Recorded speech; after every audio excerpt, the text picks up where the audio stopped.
আসসালামু আলাইকুম। সকলকে আমন্ত্রণ আনন্দ টিভি সংবাদে। আপনাদের সঙ্গে আছি আমি সুমাইয়া আজাদ।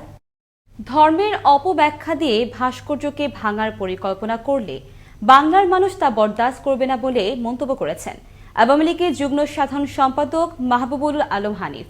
মঙ্গলবার জাতীয় প্রেসক্লাবের মিলনায়তনে এস.এম. জয়নুল আবেদিন জেহাদির সভাপতিত্বে স্বাধীনতা স্বতন্ত্র ইবতেদায়ী মাদ্রাসা শিক্ষক পরিষদ আয়োজিত মুক্তিযুদ্ধের চেতনা ও বর্তমান প্রেক্ষাপট শিক্ষক সমাজের করণীয় শীর্ষক আলোচনা সভায় প্রধান অতিথির বক্তব্যে তিনি কথা বলেন। ধর্মকে অপব্যাখ্যা করবেন না। আপনার ধর্মের দোহাই যদি এই ভাস্কর্য ভাঙা বা যদি সংবিধানের উপর আঘাত আনা যদি কোনো কাজ করতে যান, বাংলার জনগণ এটা বরদাস্ত করবে না। আমরা যারা মুক্তিযুদ্ধ করে এই স্বাধীন দেশ করেছি, আমরা আমাদের স্বাধীনতার চেতনা যা ধারণ করে তারা এটাকে মেনে নেবে না। যে কোনো অপশক্তিকে আমরা রুখে দিয়ে আমরা এগিয়ে নেব। বিজয়ের ৪৯ বছর পূর্তিতে রাজধানী সেজেছে লাল সবুজের আদলে। রাজধানী গুরুত্বপূর্ণ সরকারি দফতর, বেসরকারি প্রতিষ্ঠান, শপিং মলকে সাজানো হয়েছে বিশেষ আলোকসজ্জায়। লাল আর সবুজের মিছিলে এই রঙের ছটা যেন বাংলাদেশেরই প্রতিচ্ছবি। জয়নুল আবেদিনের প্রতিবেদনে বিস্তারিত, ক্যামেরায় ছিলেন শাহিন রেজা। মহান বিজয় দিবস মানে লাখো শহীদের রক্তের বিনিময়ে অর্জিত স্বাধীনতার নাম।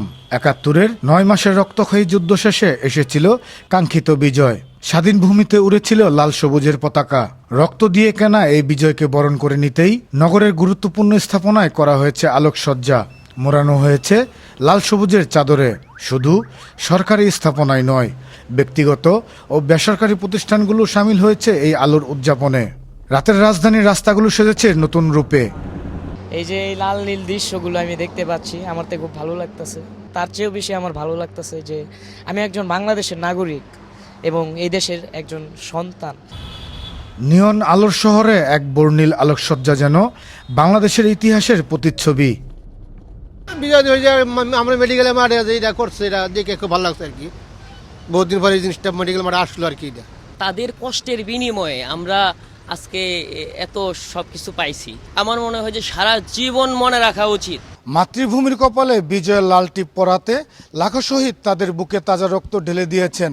তাই তো ১৯৭১ সালের এই যুদ্ধ ছিল অন্যায়ের বিরুদ্ধে ন্যায়ের, পরাধীনতার বিরুদ্ধে স্বাধীনতার জন্য যুদ্ধ। তাই ৪৯ বছরের এই বিজয়ের সবার প্রত্যাশা বর্ণিল আলোর মতোই উদ্ভাসিত হোক বাংলাদেশের আগামী। ভালো থাকুক বাংলাদেশ, ভালোবাসি বাংলাদেশ। জয়নুল আবেদিন, আনন্দ টিভি, ঢাকা। চলতি আমন মৌসুমে কৃষক ও কৃষিবিদদের উপস্থিতিতে জাপানি কুবোতা কম্বাইন হারভেস্টার দিয়ে দিনব্যাপী ধান কাটার প্রদর্শনীর আয়োজন করে দেশের অত্যাধুনিক কৃষি সরঞ্জাম আমদানিকারক ও পরিবেশ আবেদনী ইকুইপমেন্ট লিমিটেড। ১৪ ডিসেম্বর প্রদর্শন করা হল প্রতিষ্ঠানটির কৃষি সরঞ্জামাদি। কৃষিবিদ আরিফুল হাসানের সভাপতিত্বে অনুষ্ঠানের প্রধান অতিথি হিসেবে উপস্থিত ছিলেন কৃষি সম্প্রসারণ অধিদপ্তরের সরেজমিন উইংয়ের পরিচালক কৃষিবিদ মাহফুজ হোসেন মির্দা। সভায় স্বাগত বক্তব্য রাখেন আবেদিন ইকুইপমেন্ট লিমিটেডের head of business Mohammad Amir Hossain. কুমিল্লার দাউদকান্দিতে ড্রেজার দিয়ে ফসলি জমি কাটায় সোমবার ১ লক্ষ টাকা জরিমানা ও একজনকে সাজা প্রদান করেন ভ্রাম্যমাণ আদালত। দুদিনের ধারাবাহিক এই অভিযানে নেতৃত্ব দেন উপজেলা নির্বাহী অফিসার কারুল ইসলাম খান। খাগড়াছড়ি পার্বত্য জেলা পরিষদের পুনর্গঠিত অন্তর্বর্তীকালীন পরিষদের চেয়ারম্যান ও সদস্যরা দায়িত্ব গ্রহণ করেছে। এ উপলক্ষে জেলা পরিষদের সম্মেলন কক্ষে এক অনুষ্ঠানের আয়োজন করা হয়। এতে প্রধান অতিথি ছিলেন স্থানীয় সংসদ সদস্য ও পার্বত্য চট্টগ্রাম শরণার্থী বিষয়ক টাস্ক ফোর্সের চেয়ারম্যান কুজেন্দ্রলাল ত্রিপুরা। নাটোরের গুরুদাসপুরে তুচ্ছ ঘটনাকে কেন্দ্র করে ভাতিজার কোরালের আঘাতে খুন হলেন চাচা নুরেন বক্স। এ সময় আহত হয়েছে অন্তত আরও ৩ জন। সোমবার বিকেলে উপজেলার মসিন্দা ইউনিয়নের বামনখোলা গ্রামে এই ঘটনাটি ঘটে। খবর পেয়ে ঘটনাস্থল পরিদর্শন করে পুলিশ। আগাম বন্যা ও করোনা পরিস্থিতিতে তীব্র গোখাদ্য সংকটের মুখে পাবনার ফরিদপুর উপজেলার গোখামারি ও তৃণমূল কৃষকরা। সময়ের পরিক্রমায় উৎপাদিত দুধের মূল্য আশানুরূপ বৃদ্ধি না পাওয়ায় ঋণের ভারে গরু বিক্রি করে দিতে বাধ্য হচ্ছেন অনেকেই। পাবনার ফরিদপুর থেকে রবিউল ইসলাম রনির পাঠানো তথ্যচিত্রে আরও জানাচ্ছেন নয়নমণি। গো সম্পদে ভরপুর প্রাকৃতিক নৈসর্গের বিরাট গোচারণ ভূমি বড়াল নদীর তীরবর্তী ফরিদপুর উপজেলা। রতনপুর, দিঘুলিয়া, পুঙ্গলি, বিলচন্দকের বিশাল মাঠ জুড়ে দলে দলে ঘাস খাচ্ছে গরুগুলো। আদিকাল থেকেই এই অঞ্চলে গবাদি পশু পালনের সুনাম রয়েছে। বর্তমানে প্রায় 10,000 দুগ্ধ দেয়া গাভী সহ প্রায় 80,000 গরু লালন পালন করছে এখানকার খামারি তথা তৃণমূল কৃষকেরা। করোনা পরিস্থিতিতে গোখাদ্যের মূল্য বৃদ্ধি পাওয়ায় হুমকির মুখে পড়েছে সম্ভাবনাময় এই কৃষি শিল্পটি।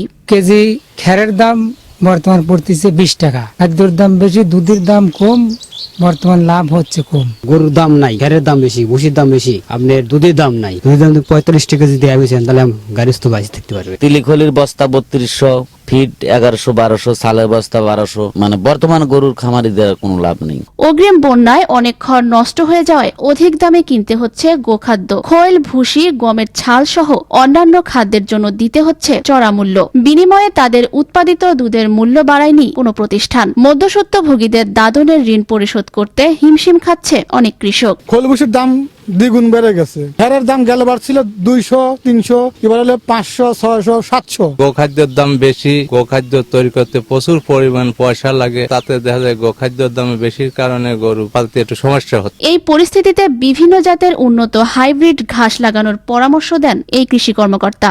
ঘাস চাষ যেটা আর কি গোখাদ্য বিকল্প, সেটার সম্প্রসারণের জন্য আমরা কাজ করে যাচ্ছি।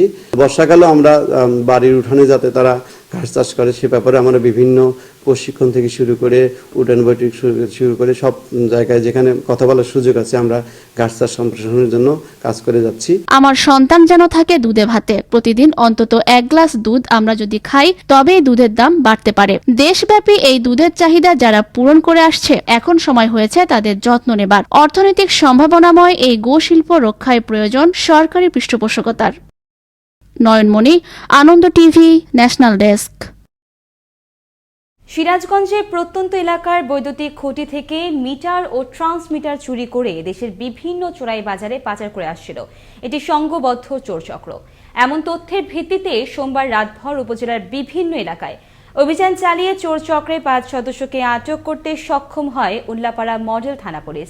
এ সময় চোরাইকৃত ট্রান্সমিটার, ধাতব কয়েল সহ প্রায় 1.5 লক্ষ টাকার মূল্যবান মালামাল জব্দ করা হয়।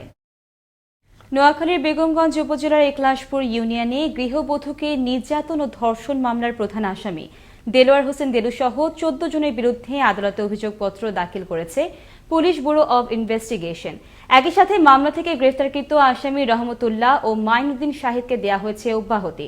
অভিযুক্ত 14 জনের মধ্যে 4 জন এখনও পলাতক রয়েছে। এই ছিল এখনকার মতো। আনন্দ টিভির সংবাদ দেখুন প্রতিদিন বিকেল 5:30 এবং রাত 9:30। করোনা থেকে আপনি এবং আপনার পরিবারকে সুরক্ষিত রাখতে স্বাস্থ্যবিধি মেনে চলুন। আনন্দ টিভির সঙ্গে থাকার জন্য সকলকে ধন্যবাদ।